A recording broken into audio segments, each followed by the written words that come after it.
नमस्कार साथियों, मैं आपका दोस्त अशफाक अहमद और आप देख रहे हैं देशभक्त चैनल। ये अभी अमित शाह ने फिर से कह दिया है कि भाजपा 400 पार। मोदी जी तो अब कहना बंद कर दिए हैं और 400 पार का सीधे सीधे जोड़ दिया गया है जो विपक्ष के द्वारा कि 400 पार इसलिए चाह रहे हैं कि संविधान बदल सके। तो इस पे सफाई भी देनी पड़ रही है भाजपा की तरफ से। तो अमित शाह ने सफाई दी कि हमारे पास तो इतना बहुमत था, हम चाहते तो संविधान बदल सकते थे, लेकिन वो झूठ बोल रहे हैं। झूठ इसलिए कि संविधान बदलने के लिए 3/4 बहुमत होना चाहिए संसद में। तो 3/4 तो नहीं है इनकी। हाँ, तो कैसे संविधान को छू भी सकते हैं। और 400 पार इसीलिए बोल रहे हैं ना कि 3/4 से ज्यादा बहुमत हो जाएगा तब जाके संविधान बदल पाएंगे। तो अमित शाह झूठ बोल रहे हैं। तो भाजपा के तरफ है तो अभी भी अमित शाह 400 पार बोल रहे हैं, बाकी लोग तो खैर नहीं बोल रहे हैं। और दूसरी तरफ कांग्रेस के तरफ से जयराम रमेश ने कहा कि हमारा बहुमत आ गया है 5वें चरण के बाद, तो हम 272 पार कर चुके हैं और हमारी सरकार बन रही है। तो दोनों क्लेम चल रहे हैं। और इसी बीच में सट्टा बाजार से भी खबर आ रही है। तो सट्टा बाजार का बता रहे हैं कि मुंबई के सट्टा बाजार है तो उसमें भी 300 पार है इंडिया गठबंधन। और फलौदी बाजार में भी इंडिया गठबंधन जो है वो 290 पार कर चुका है 5 चरण में। तो इसकी सच्चाई क्या है? क्योंकि जो भाजपा वाले भी जो ट्वीट कर रहे हैं तो वो भी बता रहे हैं कि मुंबई का बाजार बोल रहा है 400 पार भाजपा। तो सच्चाई जो भी है, लेकिन हकीकत जमीन की यही दिखती है कि विपक्ष जो है उसको जनता का पूरा समर्थन है।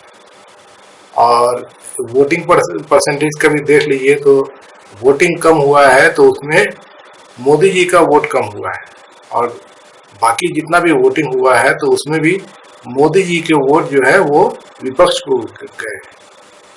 एकदम साफ ट्रेंड दिखता है। उसका एग्जांपल अभी मैं बताता हूँ कि जैसे कल 5वें चरण में अमेठी और रायबरेली दोनों जगह वोट बढ़ा है। बाकी जगह वोट कम हुआ है, लेकिन ये दोनों जगह बढ़ा है। और दोनों जगह बढ़ने की वजह क्या है? क्योंकि कांग्रेस ने पूरा जोर लगा दिया था। प्रियंका गांधी 2 हफ्ता एकदम तूफानी दौरा करती रही दोनों जगह, तो माहौल बदल दिया है। और दूसरे रायबरेली तो राहुल गांधी खुद चुनाव लड़ रहे, तो रायबरेली में कुछ नहीं तो 3% वोट ज्यादा पड़े। तो रायबरेली में पिछले बार सोनिया गांधी 1.5 लाख वोट से जीती थी। तो एकदम साफ दिखता है कि राहुल गांधी आराम से 4-5 लाख वोट से जीत जाएंगे, एकदम आराम से। और अमेठी में भी KL शर्मा जो कांग्रेस के उम्मीदवार हैं तो वो स्मृति ईरानी को हराने वाले हैं, क्योंकि वहां भी वोट परसेंट बढ़ा है।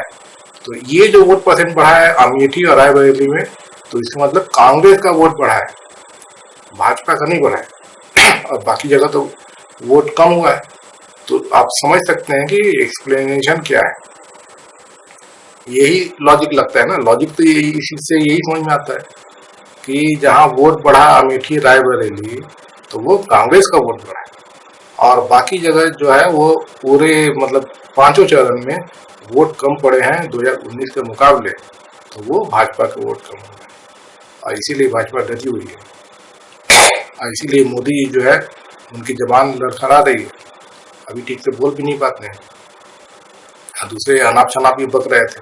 अब अडानी अंबानी को भी लपेटे में ले लिए कि टेम्पो में भर भर के काला धन जो है वो राहुल को भेज रहे हैं अडानी अंबानी। तो ये ईद बयान से क्या आप समझते हैं? कोई समझ में आता है आपको? क्यों बोल रहे हैं?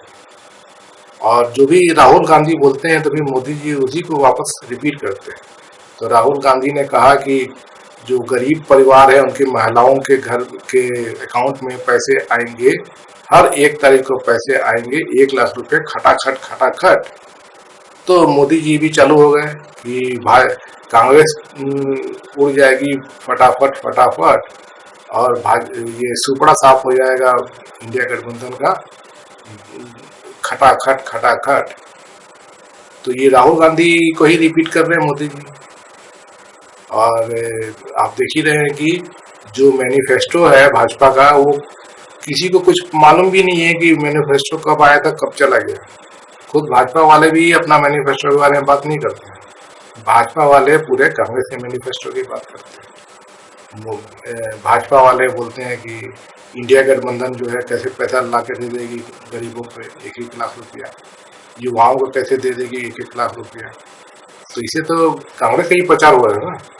और कांग्रेस का एकदम सीधा जवाब है कि पैसे कहाँ से आएंगे, तो भाई मोदी जी ने 16 लाख करोड़ रुपया अडानी और अपने अमीर मित्रों का कर्जा माफ किया है, जो इतना पैसा है कि 24 साल तक, जैसे मनरेगा का जो बजट है वो 24 साल कवर हो सकता है।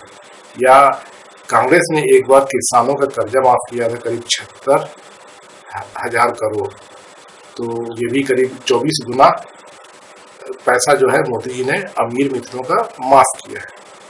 तो वही पैसा, उतना पैसा अगर आप गरीबों को देंगे तो ये सब स्कीम आ जाएगी कि गरीब परिवार को 1 लाख रुपया महीना सालाना, युवाओं को 1 लाख रुपया सालाना, और जितने भी जो स्कीम कांग्रेस की लाई है तो वो सब आ जाएंगे इसमें। और दूसरे, इकोनॉमी बढ़ेगी। जैसे डॉक्टर मनमोहन सिंह ने इकोनॉमी बढ़ाई थी ना, कि पैसा लोग लगाते थे इंडिया में, बाहर से विदेशी लोग भी पैसा लगाते थे, फैक्ट्री लगवा रहे थे, इन्वेस्टमेंट कर रहे थे। वो सब चीज़ मोदी जी राज में सब खत्म हो गया ना। अपने ही जो देसी धन्ना सेठ, वो भी अपना पैसा इंडिया में नहीं लगा के बाहर लगाते। तो इन्वेस्टमेंट आएगा, तरक्की होगी, पैसे सर्कुलेट होंगे, तो नेचुरली कांग्रेस जो भी करना चाहती है वो सब कर पाएगी। हवा में नहीं बोल रहे हैं, जमीन पे ही बात कर रहे हैं। तो ये पूरा जो चीज चल रहा है, तो ये इसका ये जमीन पर है। अब उसका उदाहरण है कि राहुल और अखिलेश की जो रैली हुई थी फूलपुर में 3 दिन पहले, तो इतनी भीड़ आ गई थी कि पुलिस कंट्रोल नहीं कर पाई। और आज फिर पूर्वांचल में अखिलेश की रैली में इतनी भीड़ आई, एकदम मतलब बैरिकेड तोड़ के जनता पहुंच गई थी। ये माहौल है। मोदी जी के रैली में आप देखें कितने लोग आते हैं, भाजपा के नेताओं के रैली में कितने लोग आते हैं। ऐसा माहौल नहीं दिखता है ना। तो माहौल क्यों दिख रहा है? क्योंकि जमीन पर जनता को पता है कि इंडिया गठबंधन ही उनका भला कर सकती है। तो बाकी जितने भी चीजें छोड़ दीजिए, आप ये सब देखिए, समझिए, हकीकत यही है। मोदी जी जा रहे हैं, टाटा बाय बाय हो रहा है मोदी जी का, राहुल गांधी आ रहे हैं, इंडिया गठबंधन आ रहा है।